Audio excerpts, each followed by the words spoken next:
Kapag ang inang bayang kalikasan na ang inapi, dugo at pawis ng sasakmalin ng agila ang mga gutom na dayuhang gumagapi, sinisira ang kaayusang pinaghirapan ng mga bayaning Filipino.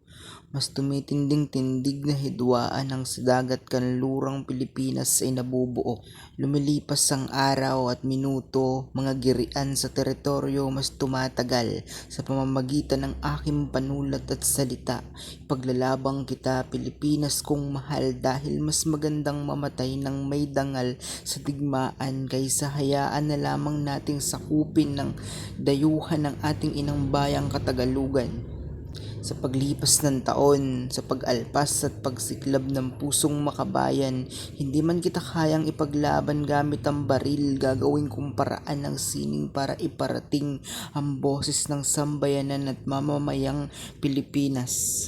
Mahirap ka man mahalin, subalit kung kailangan mo ang tulad ko, hindi ako tatanggi. Kaya naman nakikiisa ako bilang kabataang Pilipino. Sa atin ang dagat sa kanlurang Pilipinas, hinding-hindi kami pasisiil, handang ipaglaban ng mahal na inang bayang Katagalugan. Bayan Pilipinas, ikaw ay sakdal dilag, kasama mo kami tungo sa kapayapaan.